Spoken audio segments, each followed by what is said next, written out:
Her name was Neda. In Farsi, it means the voice. True to her name, she loved music, sought freedom, and she's dead. Shot down in the streets by an Iranian regime, state-sanctioned murderers. She must not have died in vain. Today, Iranians and Americans face a generational chance for freedom, one that ensures a rogue regime's implosion, prevents a nuclear confrontation. Regrettably, our President's post-American foreign policy presumes talk can thaw the murderous mullahs' hearts and attain a grand bargain for peace in our time. Consequently, while Iranians demanded their freedom from a barbarous regime, the President vapidly opined, "It is up to Iranians to make decisions about who Iran's leaders will be. We respect Iranian sovereignty." Then, as the crisis escalated, the President optimistically noted, "You've seen in Iran some initial reaction from the supreme leader that indicates he understands the Iranian people have deep concerns about the election. And my hope is that the Iranian people will make the right steps in order for them to be able to express their voices, to express their aspirations." Tragically, the supreme leader's deep concern drove him to step on the throats of pro-democracy protesters like Neda. Next, on June 20th, the President stated, "The universal rights to assembly and free speech must be respected, and the United States stands with all those who seek to exercise those rights." It was painfully evident just how far behind them he stood.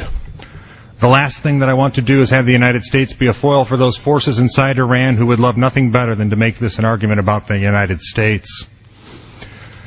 With these contradictory statements of support and appeasement, the President returned to square one. The Iranian people will ultimately judge the actions of their own government. If the Iranian government seeks the respect of the international community, it must respect the dignity of its own people and govern through consent, not coercion.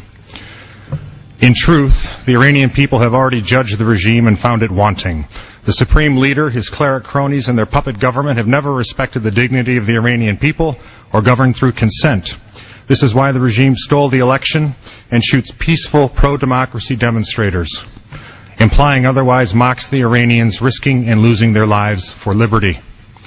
As for the claim that American meddling in support of the demonstrators plays into the mullahs' hands, the Iranian regime will claim this regardless, for as our President noted, that's what they do.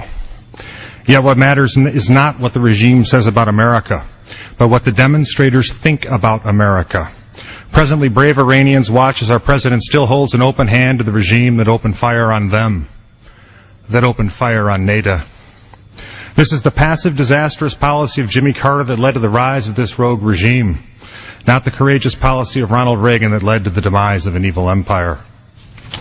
The surest, safest termination of Iran's nuclear weapons program in support of terrorism is to hasten this fanatical tyranny's collapse by supporting its people's liberty. Taking its rightful place amongst the community of free nations, a democratic Iran will necessarily realize and reverse the insanity of this terrorist regime's homicidal obsession with nuclear weapons. Thus, for their liberty and our security, the United States and the world must do everything in our power to further the Iranian demonstrators' sacred claim to freedom. We know Neda did. Further, in the grand strategy of our war for freedom over terrorism, how we aid pro-democracy Iranians will remind the world who we are. We are Americans, the revolutionary children of freedom who have lived and died defending our liberty and extending it to the enslaved and oppressed. We will do no less today in support of our Iranian brothers and sisters. Today, Neda's voice calls to our consciences and warns that the fate of Iranians' liberty is entwined with the fate of Americans' security. We must not miss this generational chance for freedom. Again, one that ensures a rogue regime's implosion, prevents a nuclear confrontation, and ensures that Neda and all liberty's martyrs shall not have died in vain. As Americans, we must seize this moment and help Iranians seize their freedom. That's what we do.